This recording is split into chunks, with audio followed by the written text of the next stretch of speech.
Hi students, ഇന്നത്തെ video വന്നിട്ട് എപ്പോഴും കേൾക്കുന്ന ഒരു ചോദ്യത്തിന്റെ മറുപടിയുമായിട്ടാണ് കേട്ടോ. ഒരുപാട് കുട്ടികൾ എന്നോട് ചോദിക്കുന്ന ഒരു ചോദ്യമാണ് എനിക്ക് ആരാവണം എന്നുള്ളത്. എനിക്കല്ല, അവർക്ക് ആരാവണം എന്നുള്ള ഒരു ചോദ്യം. പൊതുവേ 10th സ്റ്റാൻഡേർഡ് കഴിഞ്ഞ കുട്ടികൾ അല്ലെങ്കിൽ 12th സ്റ്റാൻഡേർഡ് കഴിഞ്ഞ കുട്ടികൾ ചോദിക്കുന്ന ഒരു ചോദ്യമാണ്.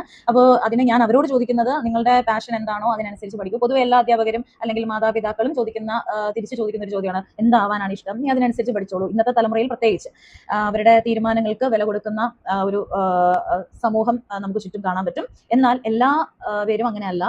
എല്ലാ കുട്ടികൾക്കും ആ ഒരു തീരുമാനം ആ ഒരു പ്രായത്തിൽ എടുക്കാൻ പറ്റണമെന്ന് പോലും ഇല്ല. അപ്പോൾ നമ്മൾ സമൂഹത്തിലുള്ള എല്ലാവരും തീരുമാനങ്ങൾ മറ്റൊരാൾക്ക് പറഞ്ഞു കൊടുക്കുമ്പോൾ പോലും വളരെ ആലോചിച്ചിട്ട് വേണം പറഞ്ഞു കൊടുക്കാൻ. തെറ്റായ തീരുമാനം ഒരു കുട്ടിയുടെയും ഭാവി നശിപ്പിക്കരുത്, അല്ലെ? അപ്പം ഒന്നാമത്തെ കാര്യം എനിക്ക് പറയാനുള്ളത്, നിങ്ങളുടെ പാഷൻ അനുസരിച്ച് പഠിക്കുക എന്നുള്ളതാണ്. ഉള്ളിന്റെ ഉള്ളിൽ ഒളിഞ്ഞു കിടക്കുന്ന ഒരു ടാലന്റ് നിങ്ങൾക്ക് ഉണ്ടാവും, അതിൽ ബെസ്റ്റ് ആവാൻ നോക്കുക എന്നുള്ളതാണ്. ഇല്ലെങ്കിൽ ആ പാഷനെയും കൂടി ഒന്ന് എന്താ പറയുക, ബാലൻസ് ചെയ്ത് നിങ്ങളുടെ കരിയറിന്റെ കൂടെ നിങ്ങൾ എന്താണോ മെയിൻ കരിയർ ആയിട്ട് ചൂസ് ചെയ്യുന്നത് അതിന്റെ കൂടെ ഒരു സബ്ബായിട്ട് നിങ്ങൾ ഇത് കൂടി കൊണ്ടുപോകാൻ നോക്കുക. ഒരിക്കലും അതൊരു ബേർഡൻ ആവാനും പാടില്ല. ഓക്കെ, ആ പാഷൻ ഒരു നഷ്ടബോധമാകാനും പാടില്ല. അത് ഒന്നാമത്തെ കാര്യം. പിന്നെ രണ്ടാമതായിട്ട് എനിക്ക് പറയാനുള്ളത്, നിങ്ങളുടെ ആ ഒരു ചോദ്യത്തിന്റെ ഉത്തരം സൊസൈറ്റിയിൽ തന്നെയുണ്ട്. ഇപ്പോൾ വർക്ക് ചെയ്യുന്നതിൽ എത്ര പേര് ഹാപ്പി ആയിട്ടും എനർജറ്റിക് ആയിട്ടും പാഷനേറ്റ് ആയിട്ടും ആ ഒരു ജോലികൾ ചെയ്യുന്നുണ്ട് എന്ന് നിങ്ങളൊന്ന് അനലൈസ് ചെയ്യുക. ഓക്കെ, അപ്പം നിങ്ങൾക്ക് അവരെ പോലെ ആകണോ വേണ്ടയോ എന്നുള്ള തീരുമാനം കുറേയൊക്കെ നിങ്ങൾക്ക് അതിൽ നിന്നിട്ടും ആ ഒരു ജോബിന്റെ നേച്ചറൊക്കെ വെച്ചിട്ട് മനസ്സിലാവും. അതിന് വേണ്ടിയിട്ട് ജസ്റ്റ് ഒന്ന് സൊസൈറ്റിയിൽ കണ്ണോടിച്ചാൽ മാത്രം മതി. നിങ്ങൾ ഒരു ഹോസ്പിറ്റലിൽ പോകുന്നു, ഒരു ബാങ്കിൽ പോകുന്നു, നിങ്ങൾ എവിടെയാണോ പോകുന്നത് അവിടെ പല ഡിപ്പാർട്ട്മെന്റുകളിൽ വർക്ക് ചെയ്യുന്ന ആൾക്കാരുണ്ടാവും. അവരെയൊക്കെ അവരുടെ ജോലിയുടെ നേച്ചർ എങ്ങനെയൊക്കെയാണ് എന്നുള്ളത് നിങ്ങൾക്കൊന്ന് അനലൈസ് ചെയ്യാൻ പറ്റും. ഒരു മാർക്കറ്റ് സ്റ്റഡി നടത്താൻ പറ്റും. നിങ്ങളെ പാഷനിലും നിങ്ങൾ ബെസ്റ്റ് ആയിരിക്കും. നിങ്ങൾ എടുക്കുന്ന ഡിസിഷനിലും നിങ്ങൾ എടുക്കുന്ന പാഷനിലും നിങ്ങൾ ബെസ്റ്റ് ആയിരിക്കും. ആ ഒരു തീരുമാനം എന്ന് പറയുന്നത് നമ്മളിൽ നിന്നിട്ട് ആർക്കും കൊണ്ടുപോകാൻ പറ്റത്തില്ല. ഇപ്പൊ ഏത് കമ്പനിയിൽ നിങ്ങൾ വർക്ക് ചെയ്താലും അവിടെ എന്തൊക്കെ പ്രതിസന്ധികൾ ഉണ്ടായാലും നിങ്ങളുടെ ഉള്ളിൽ ആ ടാലന്റ് ഉള്ളിടത്തോളം കാലം നിങ്ങൾ ഒരു രീതിയിലും നിങ്ങളുടെ ഫ്യൂച്ചർ വിഷമത്തിലാവുന്ന ഒരു അവസ്ഥയിലോട്ട് എത്തിപ്പെടില്ല. ഓക്കെ, അപ്പൊ അതുകൊണ്ടാണ് പറയുന്നത് എപ്പോഴും പാഷൻ ഫോളോ ചെയ്യുക എന്നുള്ളത്. പിന്നെ ഞാൻ ഈ പറഞ്ഞ പോലെ സമൂഹത്തിലേക്ക് ഒന്ന് എത്തി നോക്കുക.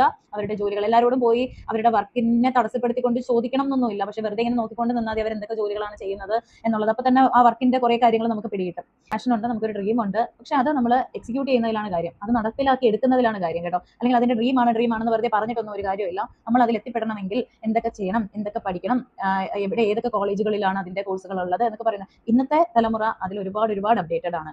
അവർക്ക് അറിയാം എന്ത് പഠിക്കണം, എന്തിൽ എത്തിപ്പെടണം എന്നൊക്കെ ഉള്ളത് ഒരുപാട് കുട്ടികൾക്ക് അറിയാം. പക്ഷെ എല്ലാ കുട്ടികൾക്കും ആ ഒരു തീരുമാനത്തിലെത്താൻ കഴിയണം എന്നില്ല. പല ഡിപ്പാർട്ട്മെന്റിൽ വർക്ക് ചെയ്യുന്ന അധ്യാപകരുണ്ടാവില്ലേ, അപ്പൊ അവരോട് ചോദിക്കുക ഈ മേഖല പറ്റുമോ പറ്റൂല. കാരണം രാവിലെ തൊട്ട് വൈകുന്നേരം വരെ നിങ്ങൾ ആ അധ്യാപകരുടെ കൂടെയാണ് ഇരിക്കുന്നത്. ഓക്കെ, അപ്പൊ നിങ്ങൾക്ക് ആ ഒരു സബ്ജക്റ്റിന്റെ ഇൻട്രസ്റ്റ് കുറേയൊക്കെ അവർക്ക് മനസ്സിലാകും എന്നുള്ളതാണ്. പാരന്റ്സിനാണെങ്കിലും അധ്യാപകർക്കാണെങ്കിലും അത് കഴിഞ്ഞിട്ട് പോയി ഒപ്പീനിയൻ ചോദിക്കുന്നതിനോട് എന്തോ എനിക്ക് വലിയ താല്പര്യമില്ല കേട്ടോ. കാരണം വെറുതെ ആവശ്യമില്ലാത്ത ഉപദേശം തരാൻ ഒരുപാട് പേരുണ്ടാവും. എന്താ വാവിട്ട് പറയുന്ന ഒരു ഉപദേശമായിരിക്കും, പക്ഷെ ഒരാളുടെ ഫ്യൂച്ചറിനെ നശിപ്പിക്കാൻ ആ ഒരു ഒറ്റ ഉപദേശം മതിയാവും. മനസ്സിലായില്ലേ? പിന്നെ നമ്മൾ കഷ്ടപ്പെട്ട ആ ജോലി അറ്റം വരെ കൊണ്ടുപോകേണ്ടിയും വരും. ഓക്കെ, അത് നമ്മളിപ്പോ നീറ്റിന്റെ ആണെങ്കിലും എൻട്രൻസ് ലെവൽ എക്സാമിനേഷൻ ഒക്കെ ഒന്ന് ട്രൈ ചെയ്ത് നോക്കിയിട്ട് കിട്ടിയില്ല, ഒരു വർഷം കിട്ടിയില്ല. രണ്ടാമത്തെ പ്രാവശ്യം റിപ്പീറ്റ് ചെയ്തു, രണ്ടാമത്തെ പ്രാവശ്യം കിട്ടിയില്ല. മൂന്നാമത്തെ പ്രാവശ്യം റിപ്പീറ്റ് ചെയ്തു, മൂന്നാമത്തെ പ്രാവശ്യം കിട്ടിയില്ല. നാലാമത്തെ പ്രാവശ്യം കിട്ടിക്കൂടാന്നുണ്ടോ? ഇല്ലല്ലോ. അപ്പൊ എന്താണ്, ഉള്ളിന്റെ ഉള്ളിൽ ആ ഒരു ഫയർ കിടക്കുന്നിടത്തോളം, ആ പാഷൻ കിടക്കുന്നിടത്തോളം നിങ്ങൾ അവിടെ എത്തിപ്പെടുക എന്നുള്ളതാണ് വിധിയെങ്കിൽ നിങ്ങൾ എത്തിപ്പെട്ടിരിക്കും. ഓക്കെ, അത് എത്ര തവണ ഫെയിൽ ആയാലും IAS ലെവൽ എക്സാം ആവട്ടെ, ഏത് ലെവൽ എക്സാം, നിങ്ങൾ എന്ത് വലിയ അംബിഷൻ ആവട്ടെ, നിങ്ങളുടെ ഉള്ളിന്റെ ഉള്ളിൽ ആ ഒരു അംബിഷൻ ഉണ്ടെങ്കിൽ തീർച്ചയായിട്ടും നിങ്ങൾ അവിടെ എത്തിപ്പെട്ടിരിക്കും. ഓക്കെ, എത്തിയിരിക്കും. നിങ്ങളുടെ ടാലന്റിനോട് നിങ്ങൾ കടപ്പെട്ടിരിക്കുക. നിങ്ങളെ റെസ്പെക്ട് ചെയ്യുന്ന മേഖലയായിരിക്കണം നിങ്ങൾ ചൂസ് ചെയ്യേണ്ടുന്നത്. ഓക്കെ, അപ്പൊ അതുപോലെ നിങ്ങൾക്ക് തല കുനിക്കാൻ പാകത്തിന് മറ്റൊരാളുടെ നാവിന്റെ തുമ്പത്ത് നിങ്ങൾ ഇത്രയും വർഷം കഷ്ടപ്പെട്ട് പഠിച്ചതും ഇതൊന്നും ഒരു ജോലി എന്ന് പറയുമ്പോഴത്തേക്കും അതൊരു ലക്ഷ്യമാണ് നമ്മളുടെ, അല്ലെ?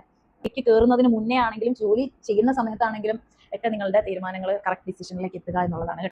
നിങ്ങൾ ആരാവണം എന്ന ചോദ്യത്തിന് നിങ്ങൾ തന്നെയാണ് റെസ്പോൺസിബിൾ ആയിട്ടുള്ളത്. നിങ്ങളുടെ ഉള്ളിന്റെ ഉള്ളിൽ തന്നെയാണ് അതിന്റെ തീരുമാനം കിടക്കുന്നത്. സ്വപ്നങ്ങളിൽ എത്താൻ വേണ്ടിയിട്ട് നിങ്ങൾ പരിശ്രമിക്കുക. Okay, by.